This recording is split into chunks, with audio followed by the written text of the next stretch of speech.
Nos brefs ultimes salutations profondes à vous, vous qui disposez tant soit peu de votre temps, certes à l'édification de votre âme, à trouver là l'expression conjuguée de notre profonde gratitude.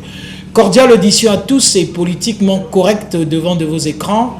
Tel que vous le constatez le décor, j'ai présence nommée des éminents hommes de Dieu dont l'amabilité à ses invités de prôner Christ et de montrer à la lumière des Saintes Écritures ses erreurs et bavures, ses manquements, sortir son peuple de l'ignorance, de cette fausse information lointaine qui nous a été dispensée, qui jusque-là a objet à redresser, à corriger, à défaire à la lumière des Saintes Écritures. Nous avons présence notoire de ces hommes de Dieu à caractère ecclésiastique, pas les moindres.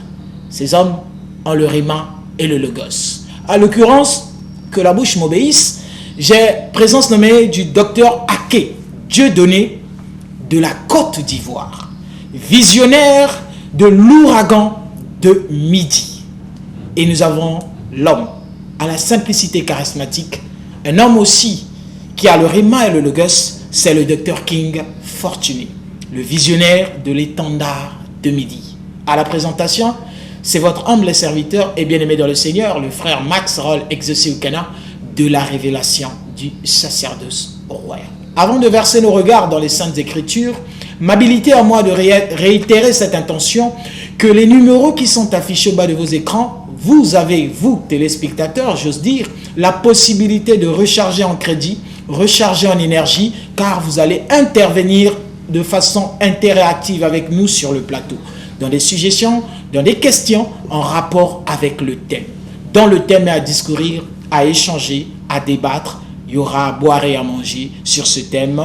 La Bible, un patrimoine de l'homme noir. Je réitère, la Bible, un patrimoine de l'homme noir. Avez-vous des questions? Avez-vous une bouche de compréhension là-dessus?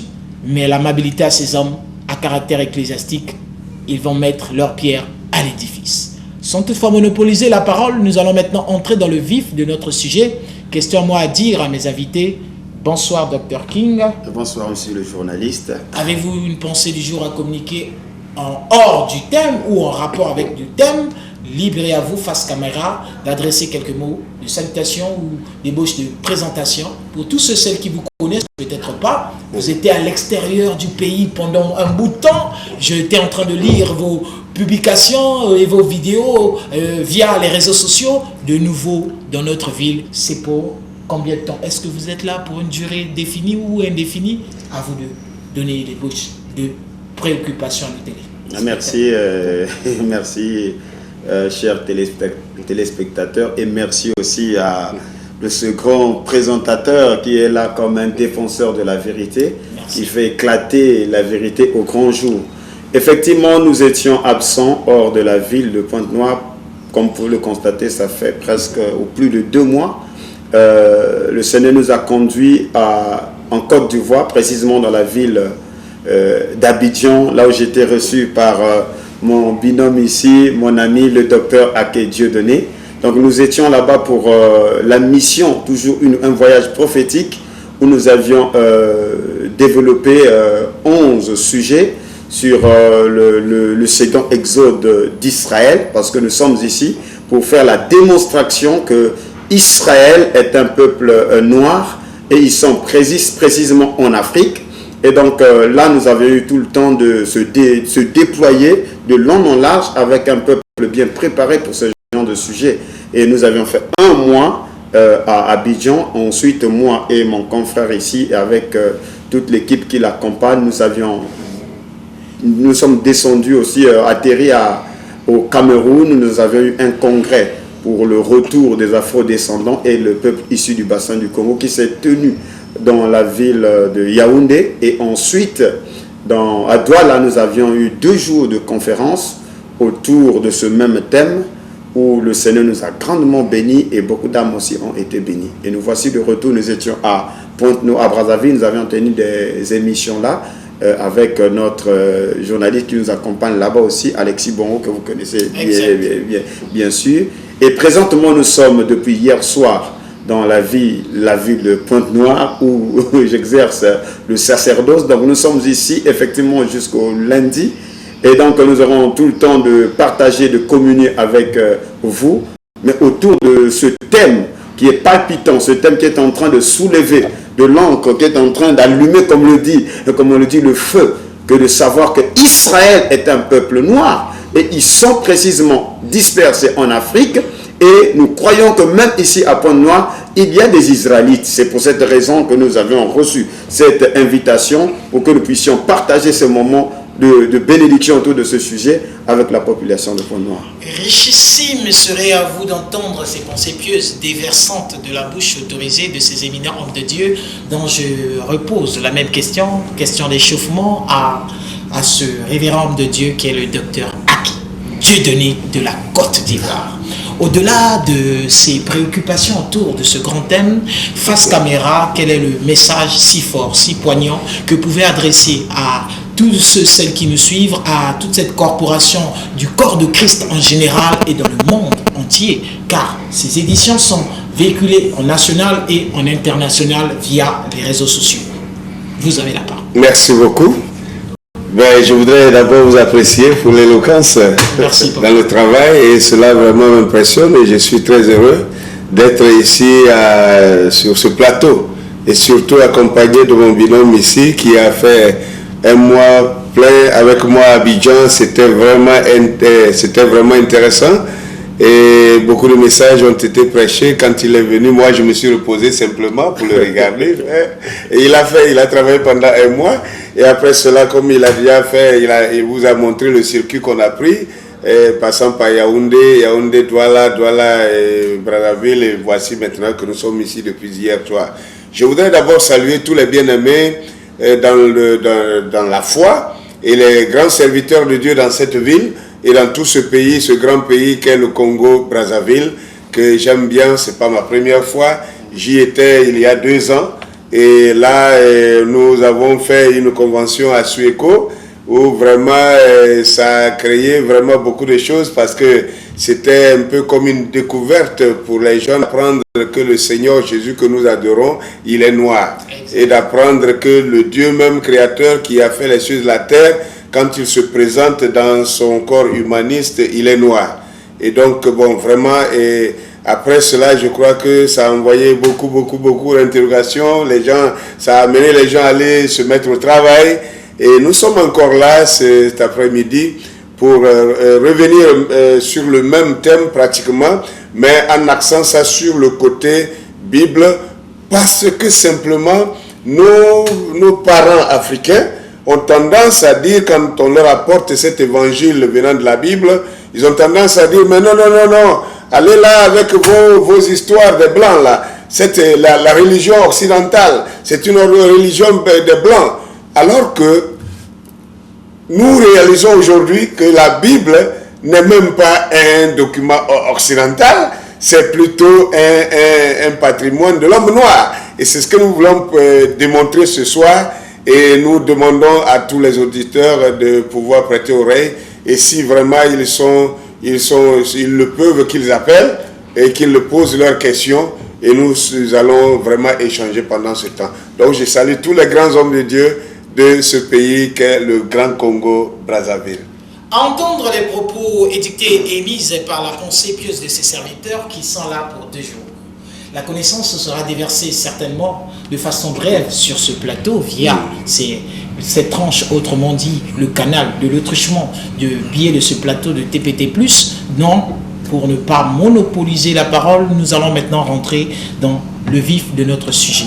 Nous avons cette rubrique à laquelle, qui n'est pas dissimulée, dont mes invités ont la possibilité de choisir. Est-ce que nous pouvons entrer maintenant dans le vif de notre sujet? Mais la première question d'échauffement qui sera attribuée, je ne sais pas qui va introduire, le docteur ou... Je pense qu'il est très chaud, il est très outillé pour créer effectivement Ok. Nous allons poser la question étendard de midi, et autrement dit l'ouragan de midi. Qu'est-ce que cela... C'est-à-dire, comment je peux formuler la question? C'est quoi au juste plateforme? C'est quoi au juste une église? Une congrégation? Une corporation? Voilà un peu l'objet de la question. D'accord. L'ouragan du midi, qu'est-ce que c'est? L'ouragan du midi, c'est Job 37, le verset 9. qui dit que l'ouragan vient du midi et le froid des vents du nord. L'ouragan vient du midi. L'ouragan, c'est un vent chaud. C'est un vent chaud qui vient du midi. Le midi, c'est l'Afrique.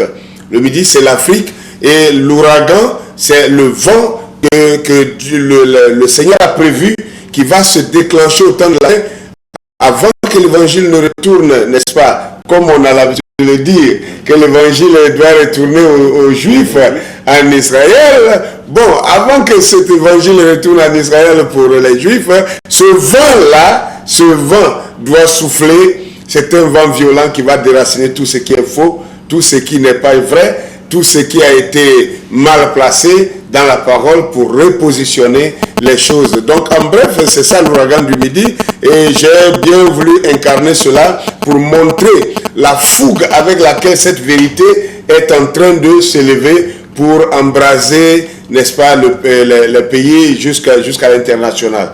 Et ce n'est pas facile d'apprendre que le Seigneur que nous avons si longtemps adoré, croyant qu'il était blanc, parce que dans tous les films hollywoodiens, on nous a présenté un Jésus blanc et on nous a présenté un Dieu blanc, on nous a présenté un Abraham blanc, je ne sais pas, les 12 tribus d'Israël blanc, tout le monde était blanc et on a cru, on n'avait pas de problème avec ça. Mais nous finissons par nous rendre compte que par les mêmes écritures, cela n'était qu'une arnaque et qu'il n'y avait rien de vrai dans tout ça et que la vérité est que ce peuple dit d'Israël est un peuple noir. Et donc, par conséquent, le document que nous détenons comme la Bible est un patrimoine des hommes noirs. Donc, voilà pourquoi je voudrais commencer cela en démontrant déjà que si nous prenons Moïse, la naissance de Moïse en Égypte, vous savez bien que la Bible dit que lorsque Moïse naissait en Égypte, il y a un pharaon qui était déjà sur le trône et qui craignait la démographie des enfants hébreux en Égypte. Et qui a dit que non, il ne faudrait pas qu'on les laisse se reproduire, de peur que nombreux, ils s'associent à nos ennemis pour nous chasser. Et donc il a demandé aux sages femmes de mettre à mort tous les enfants hébreux qui naîtraient, n'est-ce pas, en Égypte. C'est à cette période que Moïse est né. Maintenant, aujourd'hui, nous savons avec exactitude que l'Égypte antique Pharaon, c'était un peuple des Noirs. Ça, c'est démontré. Tous les scientifiques sont maintenant d'accord avec ça. Tous les historiens sont tombés d'accord avec ça. Que l'Égypte, au temps des pharaons, c'était un peuple noir, il n'était pas des blancs. Et si c'est le cas, alors maintenant, commençons à réfléchir un peu. Si le peuple égyptien pharaonique était noir, voilà un Moïse qui naît, un petit garçon, et vous connaissez son histoire, je ne vais pas tout. Si. Vous savez déjà qu'il a été pêché dans le fleuve d'Égypte par la fille de Pharaon. Yes. Et celle-ci va envoyer cet enfant auprès de son père et va présenter cet enfant comme son enfant. Et le père, qui est Pharaon, va accepter cet enfant, va accepter de l'élever dans sa propre maison avec son propre fils, les mettre en compétition jusqu'à ce qu'il réalise même que Moïse était plus vigoureux, au point où il voulait maintenant donner le trône à Moïse. Maintenant, si les Hébreux étaient blancs, dès que la fille a amené le petit garçon, l'enfant, à la maison, le bébé serait blanc. Et Pharaon saurait que l'enfant blanc là ne provient que des Hébreux dont il a déjà donné l'ordre d'éliminer tous les garçons. Donc il y a un mystère ici qu'il faut déceler. C'est que Moïse ne pouvait être que de la peau noire pour pouvoir se camoufler dans la maison même de celui qui cherchait à détruire les enfants hébreux. Ça, c'est un point. Deuxième point, vous allez voir que le même Moïse, quand il devient grand, et qu'il va tuer l'Égyptien en voulant défendre, n'est-ce pas, un hébreu. Et quand cela va devenir préjudiciable pour lui, et que l'Égypte va vouloir le saisir et le juger, Moïse a dû fuir dans le désert. Il s'est retrouvé à Madian, chez Jéthro. Et la Bible dit que quand il arrivait chez Jéthro, quelque chose s'est passé là-bas. Quand il arrive là-bas, voyez qu'il tombe sur le puits. Il trouve les enfants, les 7 filles de Jéthro, qui étaient en train de puiser de l'eau, et pour abreuver leur brebis. Et alors, qu'est-ce qui va se passer? Les Madianites sont venus les bergers madianites sont venus pour faire la tricherie. Ils ont chassé les troupeaux des enfants, des filles, et puis ils ont envoyé leurs troupeaux pour les faire boire avec de l'eau que les filles avaient puisée par leurs efforts. Moïse a trouvé que ça, ce n'était pas juste, et il est venu pour les défendre. Quand il défend ces filles-là, alors les filles vont abreuver leurs brebis et repartir. Elles sont rentrées plus tôt que prévu. Et la Bible dit, quand elles arrivent à la maison, leur père leur demande, mais comment est-ce que vous rentrez si tôt aujourd'hui? Ce n'est pas dans vos habitudes. Et elles répondent, un Égyptien nous a secourus. Un Égyptien nous a secourus. Si les Hébreux étaient blancs, alors que les Égyptiens sont noirs, voyez-vous la différence? Yes. La différence serait tellement nette que les filles de Jéthro ne confondraient pas Moïse à un Hébreu. C'est comme moi qui suis ici. Je viens de l'Afrique de l'Ouest. Mais je suis arrivé ici, je crois qu'on était sur un plateau de télévision le dimanche matin, quand un journaliste, Diaz me dit, mais toi tu ressembles exactement à Lifoko. Bon, il me dit que moi je ressemble à Lifoko. Et que ma taille, ma forme, que je ressemble à Lifoko. J'ai dit, mais c'est vrai ça? Il dit, si. Bon, est-ce que si j'étais un Libanais, pourrait-il me ressembler à Lifoko? Non. C'est parce que je suis noir, c'est parce que... Vous voyez un peu. Donc s'il faut résumer, à l'occurrence, ce que je lis ici, on dit terre... L'Afrique terre d'Éden. Et ça, n'est-ce pas un scandale, une vérité? Coup d'aucuns diraient stupéfaction, des choses étonnantes. Qu'est-ce que pouvait dire Afrique, terre d'Éden? Le jardin d'Éden, c'est en Afrique? Le jardin d'Éden, c'est bel et bien en Afrique. Le jardin d'Éden a été en Afrique et reste toujours en Afrique. On a des textes bibliques qui peuvent confirmer ces choses. Docteur King, oui. Aussi longtemps que l'homme de Dieu en a échangé, j'aimerais aussi entendre votre pensée pieuse déversante en rapport avec ce thème. Quelle est votre pensée du jour en rapport avec le thème? Face caméra, vous avez la parole. Oui, et moi je pense que si nous sommes ici à deux, c'est parce que nous partageons la même vision et nous sommes ici pour défendre cette thèse que effectivement la Bible est un patrimoine de l'homme noir. Pourquoi? Il vient de faire une démonstration que effectivement le peuple d'Israël, le peuple hébreu de la Bible n'est pas un peuple blanc, mais ils sont bien sûr noirs. Pourquoi? Parce que ici... Et je vais vous interrompre. Nous avons tourné le débat ici avec Malonga Mambala et vous. Vous avez dit que les personnages de la Bible ont été blanchis. Donc Matthieu, Luc et ainsi de suite sont des Africains. Ils sont...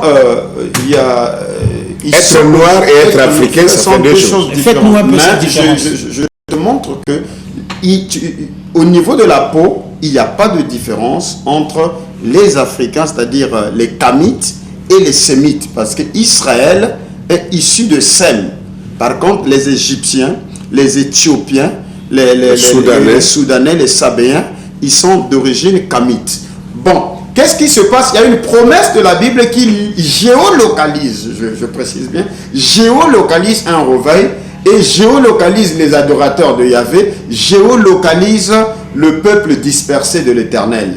Cette promesse se trouve dans Sophonie, chapitre 3, les versets 9 à 10. Il est écrit, « Alors, je donnerai au peuple des lèvres pures. » Il dit au peuple.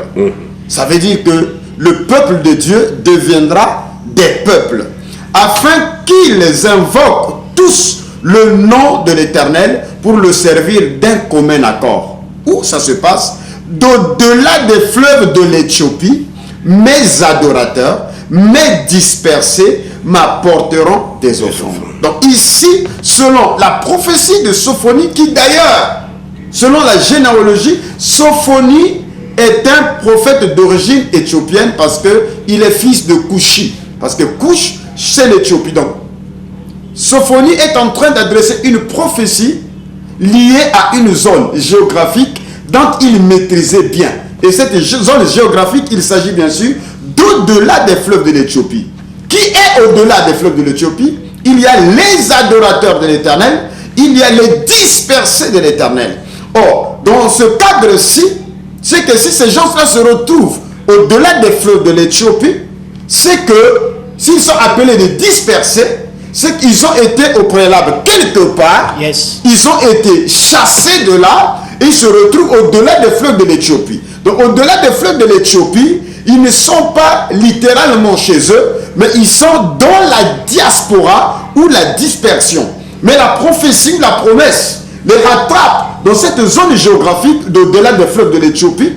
Le Seigneur veut, et il est dit qu'il va leur donner des lèvres pures, afin qu'ils invoquent le nom de l'Éternel pour le servir d'un commun accord. Et c'est ce que le Seigneur avait dit, que ça ne sera ni sur les montagnes, ni à Jérusalem, mais ça sera en esprit et en vérité, parce que les adorateurs que le Père cherche adoreront le Père en esprit et en vérité. Et donc, combinons ainsi ce que le Seigneur a dit à la femme samaritaine par rapport à cette prophétie de Sophonie 3.10, nous concluons que Israël a été déporté, Israël a été dispersé, Israël a été délocalisé de la terre palestine, de la Palestine, et Israël s'est enfui en Afrique. Voilà pourquoi Dieu les localise ici, au-delà des fleuves de l'Éthiopie. Et géographiquement, l'au-delà des fleuves de l'Éthiopie, c'est cette grande zone, c'est ce grand pays qui couvre l'Afrique subsaharienne, voyez-vous. Donc le peuple de Dieu, le peuple d'Israël, qui n'est plus présent en Palestine, s'est développé au-delà des fleuves de l'Éthiopie. Voilà pourquoi nous insistons que le peuple de Dieu de la Bible, aujourd'hui, est en Afrique subsaharienne. Et donc Dieu fait une promesse qu'il y aura une visitation. Puisque l'Éthiopie ancienne couvrait toute cette zone, et précisément là où nous sommes, je réitère encore, comme le livre le dit, l'Afrique, la terre d'Éden, et déjà dans Genèse 2, il est dit que le second fleuve est appelé le fleuve Guillon, c'est le fleuve qui entoure le pays de Couche, c'est-à-dire l'Éthiopie. Donc, Guillon, l'un des fleuves majestueux, est le fleuve qui entoure l'Afrique. Et donc, le peuple de Dieu se trouve en Afrique, selon cette écriture. Et nous allons continuer pour démontrer les indices anthropologiques, des signes prophétiques qui montrent que, tel que nous sommes là, tel que vous êtes là, vous êtes bel et bien le peuple d'Israël dispersé au-delà des fleuves de l'Éthiopie. Donc, à entendre ce qui sort sur ce plateau, la Bible est-elle un patrimoine véritable de l'homme noir? Oui, effectivement, puisque le peuple de la Bible se trouve au-delà des fleuves de l'Éthiopie. À Pointe-Noire ici, il y a des Israélites, et d'ailleurs, je le confirme que le royaume Luango, tel que j'ai le document ici, histoire de Luango, Kakongo, histoire de Luango, Kakongo et autres royaumes d'Afrique, il est attesté, fait, écrit en 1776 par l'abbé Proyat. Il y a des choses, des indices montrant que vous êtes les Hébreux de la Bible, vous êtes les Israélites de la Bible qui sont garés au-delà des fleuves de l'Éthiopie. Mais Dieu ne vous a pas oublié, il est promis qu'il va vous visiter, que lui-même va vous donner des lèvres pures, parce qu'il dit que vous êtes ces dispersés, vous êtes ses adorateurs. Au-delà de ce que nous venons d'entendre, et j'aime toutefois le dire, je ne saurais m'inscrire en qualité de maître pour vous en donner leçon, mais l'essentiel étant dit en 2-4 mots à tous ceux qui ont des oreilles pour entendre, entendent ce que l'Esprit du Seigneur veut dire à son Église. Homme de Dieu, à voir ce livre, est-il c'est vendable? Oui, c'est un livre qui est vendu, ce n'est pas moi qui l'ai écrit quand même, mais bon, j'ai trouvé ça très intéressant parce que je l'ai parcouru moi-même, donc il est vendu à 5 000 francs. Ok, nous avons une rubrique permettant à nos téléspectateurs, c'est vrai que nous étions à l'introduction, nous allons rentrer dans le développement tout à l'heure, à moins que si vous voulez que nous rentrons d'abord dans le développement pour que les téléspectateurs réagissent. Oui, je pense que ce serait mieux. Ce serait mieux parce que pendant qu'ils écoutent, ils peuvent réagir. Ils pourront réagir. D'accord. Nous avons une rubrique à laquelle vous, téléspectateurs, vous avez la possibilité de nous appeler que la bouche m'obéisse via les numéros qui s'affichent au bas de vos écrans. Je peux demander à réitérer votre numéro personnel aussi. Quel est le... je reprends au plus 242 06 473 09 49. Je reprends plus 242 06 473 09 49. Un numéro qui répond aussi par WhatsApp. Vous pouvez me contacter à n'importe quelle heure. Quelle est l'adresse, situation géographique de vos lieux de culte? Nous sommes à Timbamba, précisément à l'arrêt Vachero, à White Eagle Tabernacle. Homme d'église, quel est le numéro de contact pour l'homme de Dieu? C'est le 225 05 05 48 12 72. Je reprends. Plus 225, ça c'est l'indicatif de la Côte d'Ivoire. Oui. Plus 225 05 05 48 12 72. Oui. Si nous sommes de connivence avec la régie, question de nous balancer le jingle, questions et réactions du public. Jingle.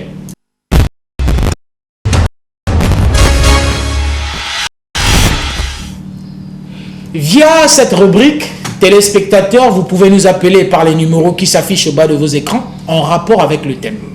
Ces hommes de Dieu sont en train de prôner Christ.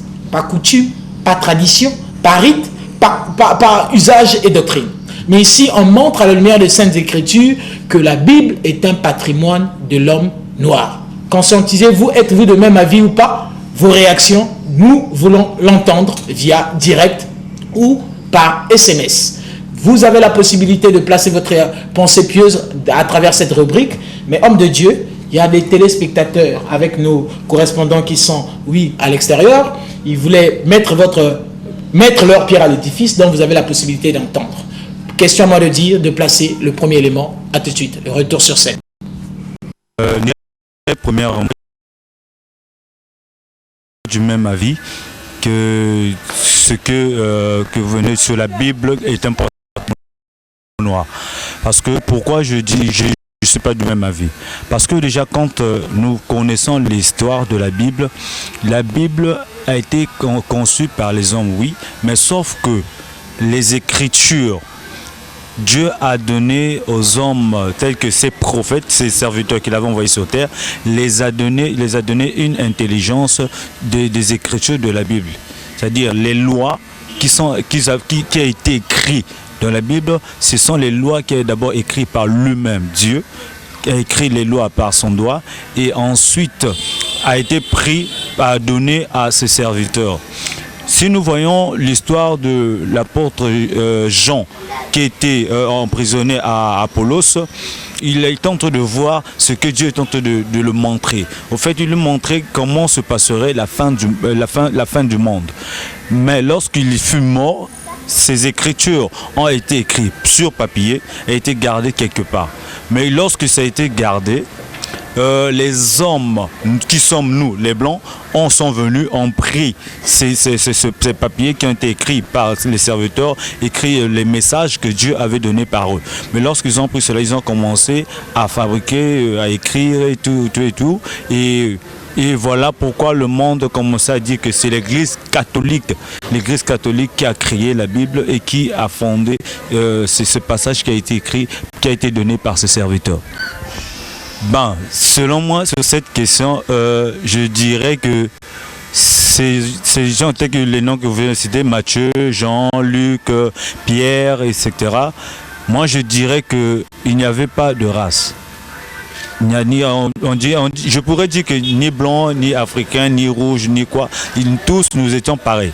On avait la même peau. C'est vrai qu'on peut dire que ce sont des Africains, mais ce sont des Israélites. C'est un pays qui est en Afrique, bien sûr. Mais moi, je dirais que nous ne connaissons pas leur identité. Nous ne connaissons pas s'ils sont blancs, s'ils sont africains, s'ils sont noirs. Nous ne connaissons pas. Je ne peux pas dire que non, ce sont des Africains. Non. Cela, moi je dirais que Pierre, Matthieu, Jean et Luc, c'est vrai qu'ils avaient une peau blanche. Mais moi je dirais que je ne connais pas leur race. Je ne connais pas l'identité, mais moi je connais juste qu'ils sont israélites. Avez-vous une question à poser au Dr King, à mes invités qui sont sur le plateau, dont cela vous préoccupe, qui monte à cœur par rapport avec ce thème? S'il y a une question, vous avez le libre arbitre de poser et à mes invités de répondre.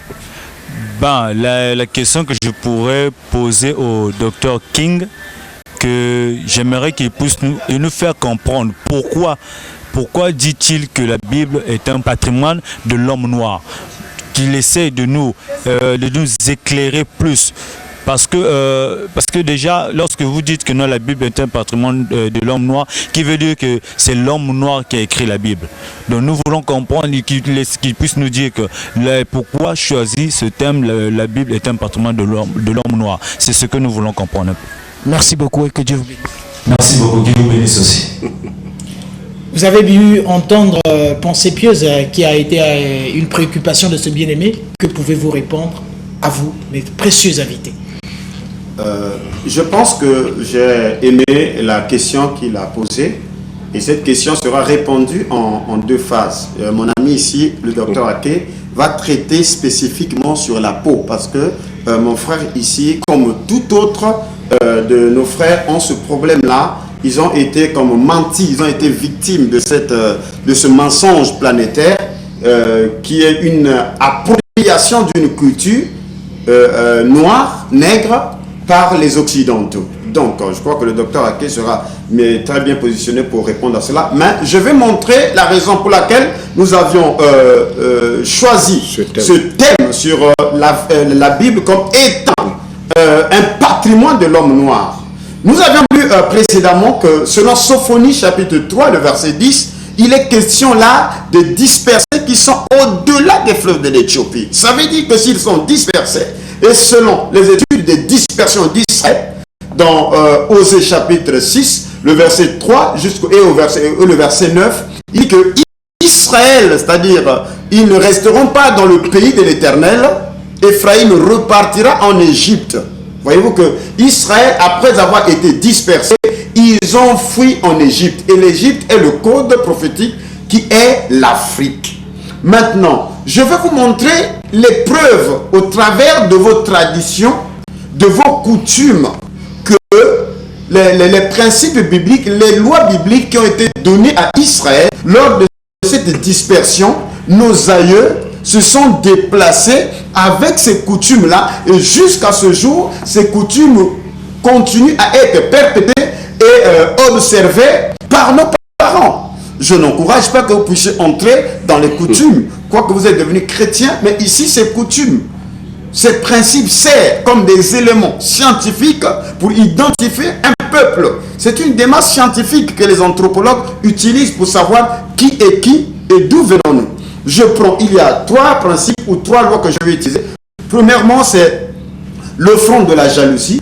Deuxièmement, il y a la loi du Lévirat. Et troisièmement, il y a la loi de la femme pendant la période de menstruation, ou ce qu'on appelle la loi de l'impurité de la femme. Dans Lévitique chapitre 15, le verset 19 jusqu'au verset 24, il est dit: la femme qui aura un flux de sang en sa chair restera 7 jours dans son impurité.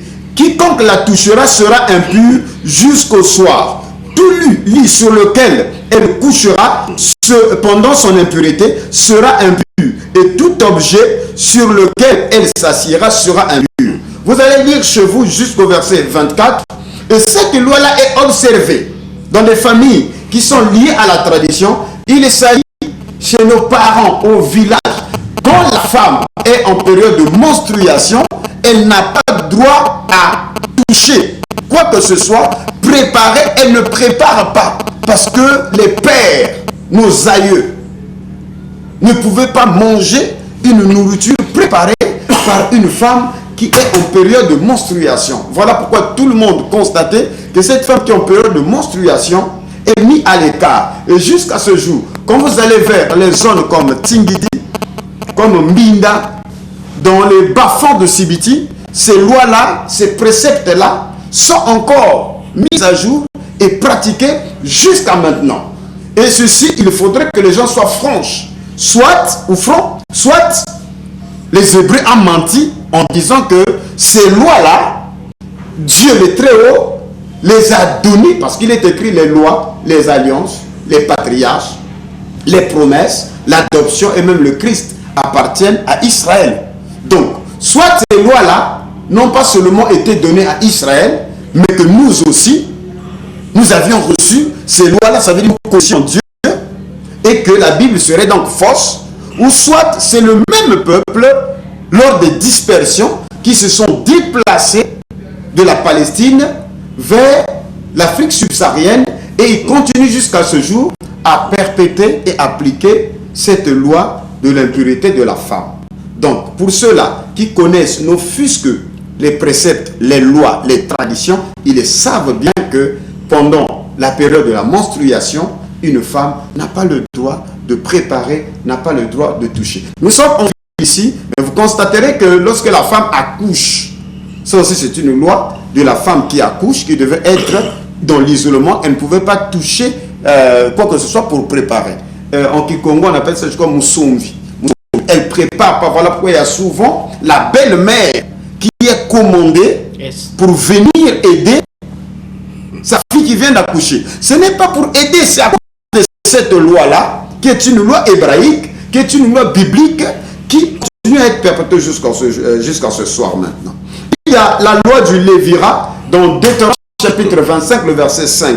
La Bible dit, lorsque des frères demeureront ensemble, et que l'un d'eux mourra sans laisser de fils, la femme du défunt ne se mariera point au dehors avec un étranger, mais son beau-frère ira vers elle, la prendra pour femme et l'épousera comme beau-frère.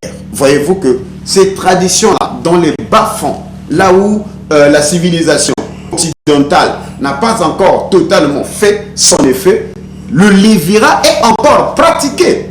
Donc voilà pourquoi je suis en train de dire, aujourd'hui nous appelons ces choses coutumes, mais ici je lis la Bible, ce sont les recommandations du Dieu Tout-Puissant données à travers Moïse au peuple d'Israël. Et ça a été donné effectivement aux Hébreux. Vous ne les trouverez jamais en Europe, ni nulle part ailleurs. Ce sont des lois liées qu'au peuple d'Israël. Et comme le peuple d'Israël a été chassé de la Palestine il y a 2700 ans de cela, il se retrouve en Afrique, en Égypte, au-delà des fleuves de l'Éthiopie, mais il continue à garder les commandements, les rituels et la loi de Moïse dans leurs coutumes. Troisièmement, il y a l'offrande de la jalousie dans Nombre chapitre 5, le verset 17 jusqu'au verset 22, je ne vais pas lire tous les versets. La Bible parle ici d'un homme qui soupçonnait sa femme en cas d'adultère, mais qui n'avait pas d'enfant. Qu'est-ce que cet homme-là faisait?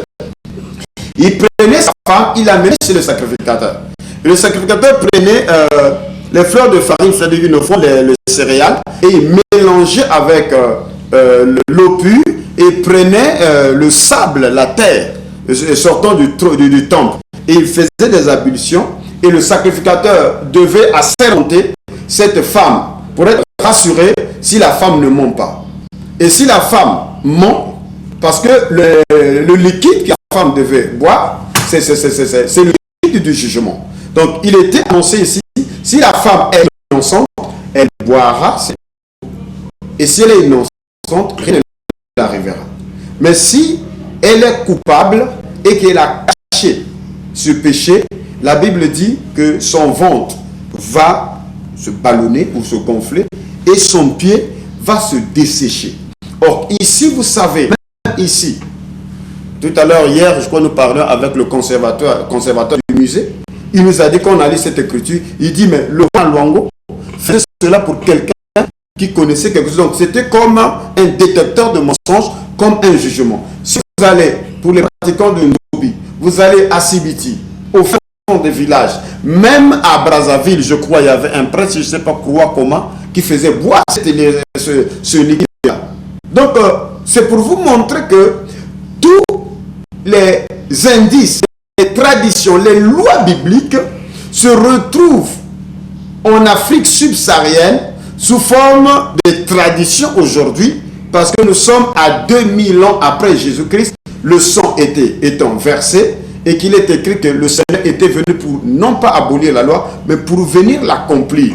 Alors, voyez-vous que Israël étant dispersé, Israël étant déculturé, Israël abandonnant le Seigneur, s'est mêlé aux nations, comme cela est écrit dans Osée chapitre 9, le verset, je crois, 6, que Ephraïm se mêle aux nations.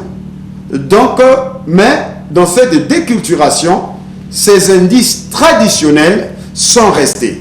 Donc, en prenant ainsi la loi de la pureté de la femme, de l'impureté de la femme, selon Lévitique 15, le verset 19 à 24, la loi sur l'offrande de la jalousie, dans Nombre 5, le verset 17, jusqu'au verset 22, ensuite la loi du Lévira, en Deutéronome 25, le verset 5, jusqu'au verset 10, ces 3 indices pour commencer montrent suffisamment que les lois de la Bible, après la dispersion, le peuple d'Israël en fuyant en Afrique, ont continué à perpétuer les lois de la Bible sous la forme de traditions dans leur vie quotidienne.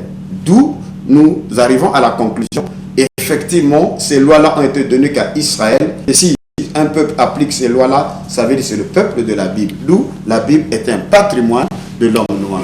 La régie me fait savoir qu'il ne reste que 10 minutes. Nous allons progresser.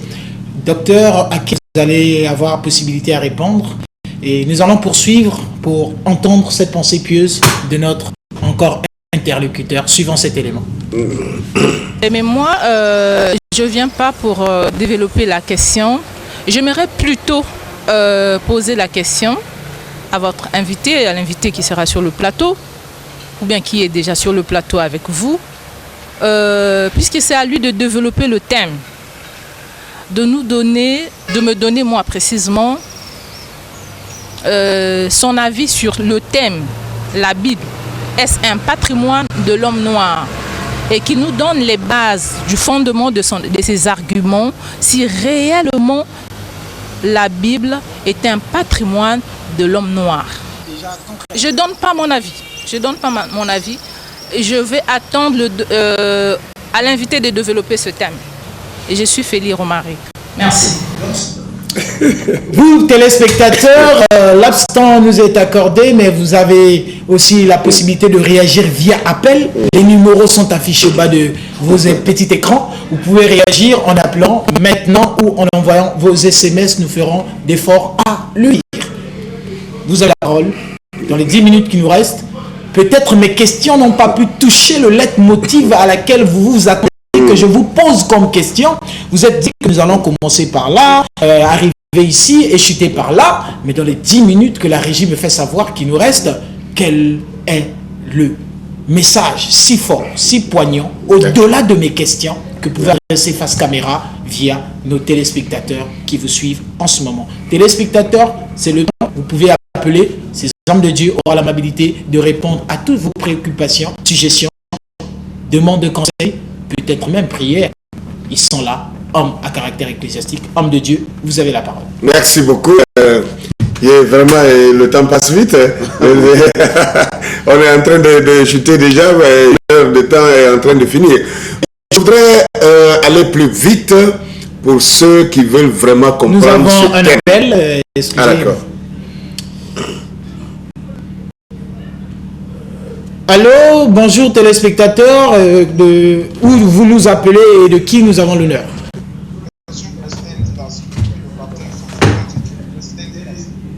Vous êtes?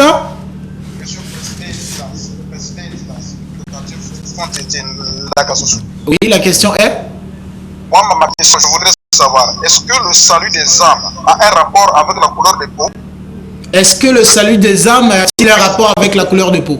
Oui, parce que moi, en ce que je sache, un enfant de Dieu est censé aimer la parole pour le salut de son âme. Maintenant, quand on veut nous faire savoir que la Bible est un patrimoine africain, c'est là où j'aimerais poser la question au docteur King. Est-ce que le salut de nos âmes a-t-il un rapport avec la couleur de la peau? Ok, dans ce laps temps, ils auront l'amabilité de répondre. C'est tout comme question? C'est tout. Merci, vous aurez la réponse tout à l'heure. Merci beaucoup. Je crois que la question ne vient que pour attendre ce que j'allais dire déjà. Voyez-vous, premièrement, je voudrais dire aux gens, les gens qui posent ces questions-là, c'est comme quelquefois ils posent la question s'ils lisent aussi la Bible correctement. Parce que je vais prendre Apocalypse chapitre 2, le verset 9. Apocalypse chapitre 2, le verset 9 nous dit, je connais ton travail.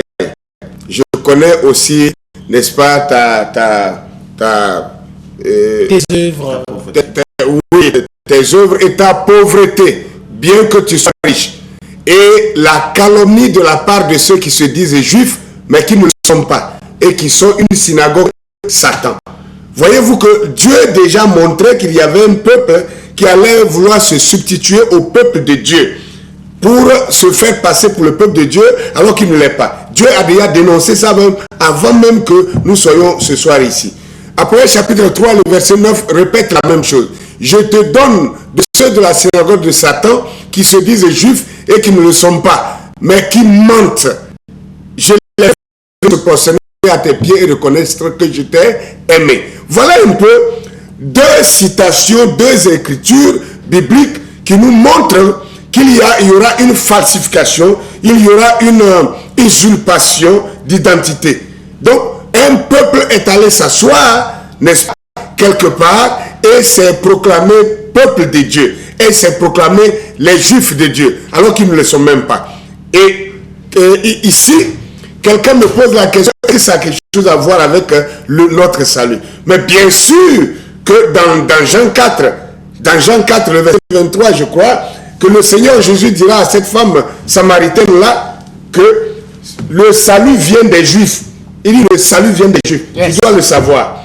Si le salut vient des Juifs, alors quiconque va vouloir se proclamer Juif s'il ne l'est pas, risque de vous tromper parce que les Juifs, ils ont les patriarches, ils ont les lois, ils ont les promesses. L'alliance et l'adoption. L'alliance et l'adoption, la Bible dit que c'est les Juifs qui ont tout ça.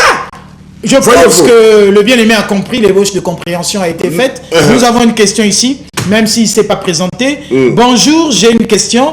Si les Israélites de la Bible étaient noirs, pourquoi aujourd'hui ils sont blancs? Pourquoi aujourd'hui ils sont blancs? Voilà un peu l'objet. Bon, toujours la question, pas toujours dans la même direction. Vous pouvez appeler, vous pouvez écrire via SMS. Nous allons faire de liens comme de rapports à transmettre à ses amis. Pendant que j'y vais, je voudrais rappeler aux gens que ici sur le plateau, on a peu de temps, on a très peu de temps pour exploiter cela. Je voudrais leur dire que s'ils veulent suivre ces choses-là, on appelle. Voilà. Allô, à qui nous avons l'honneur et vous nous appelez d'où, s'il vous plaît? Oui, je vous appelle de Fox, de M. Freddy. Monsieur Freddy, oui. Quelle est votre préoccupation? Oui, j'ai une question à poser. Nous vous écoutons. Allô? Nous vous écoutons, allez-y. Oui, d'où sort l'homme blanc? L'homme blanc sort. D'où sort l'homme blanc? Et la deuxième question. Allô? Oui, allez-y. Oui, la deuxième question. Jésus nous a fait dire que lui, il va revenir. Le prophète Branham a dit que je crois à la seconde venue de Jésus avec la peau. Donc, à sa seconde venue. Doucement, le prophète Branham a dit quoi? Il croit Jésus que tu vas revenir avec une peau. Allô? Oui, nous, allez-y.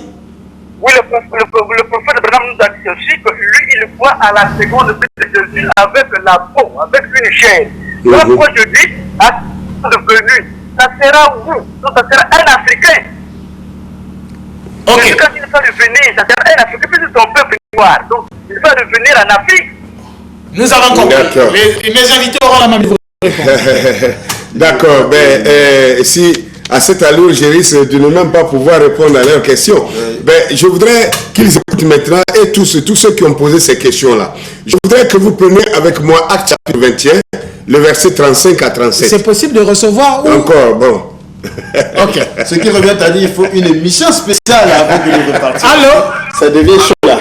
Oui, quelle est votre préoccupation? Vous nous appelez? Messieurs, je vous appelle depuis deux poteaux là. Exact. Pouvez-vous donner un peu de votre poste? Puis, l'un de votre équipement oui, le docteur King et le docteur Akil. Je veux juste connaître le verset qui identifie réellement que l'Israélite c'est le noir. Voilà, merci beaucoup.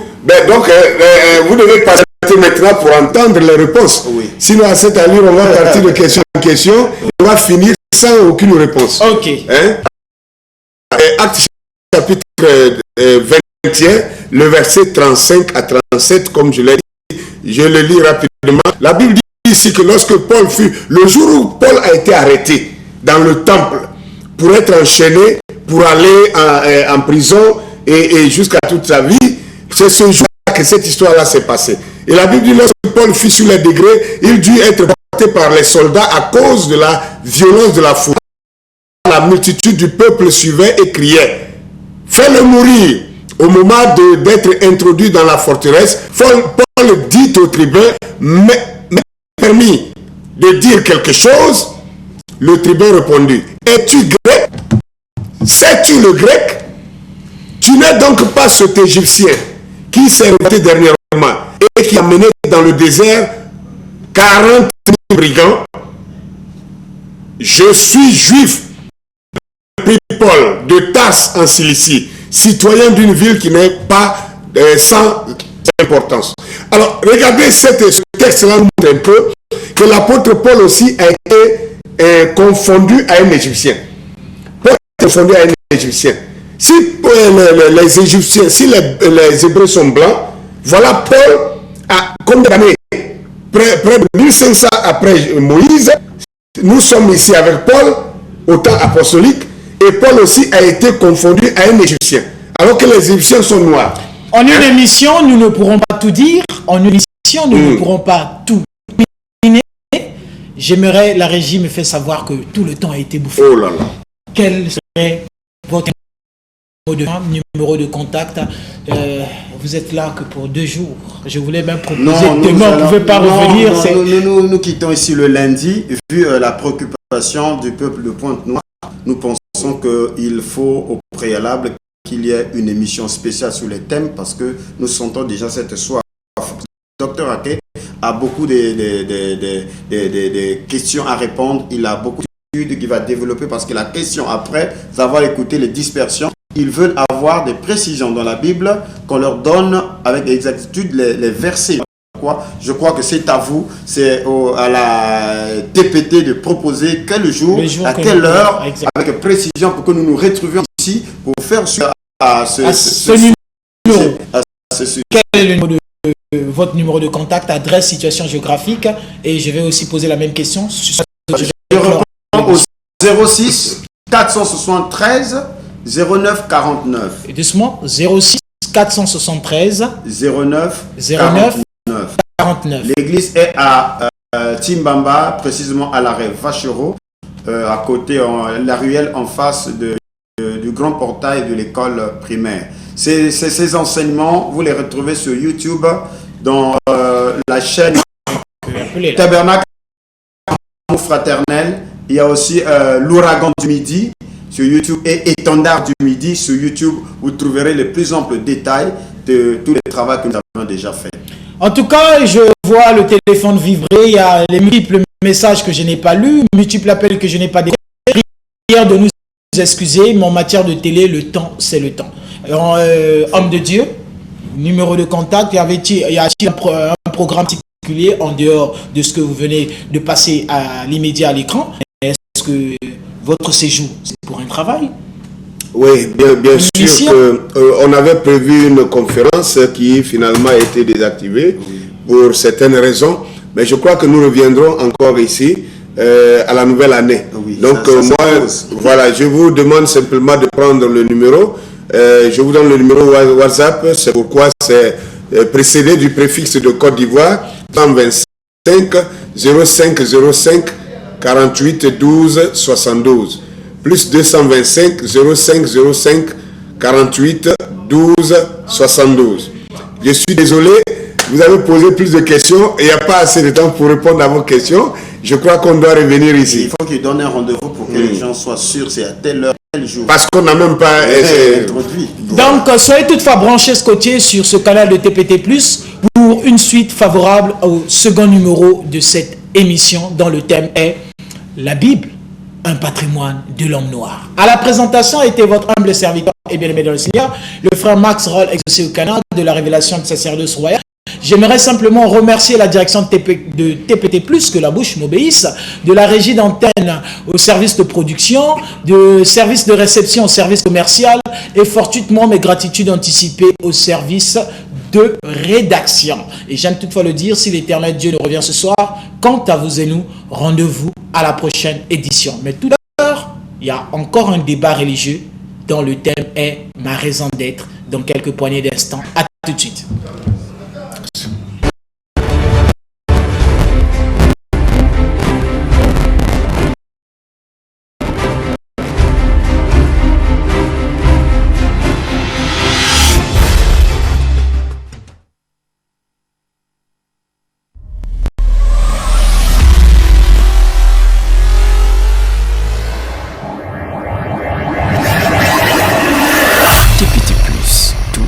Télévision Plus.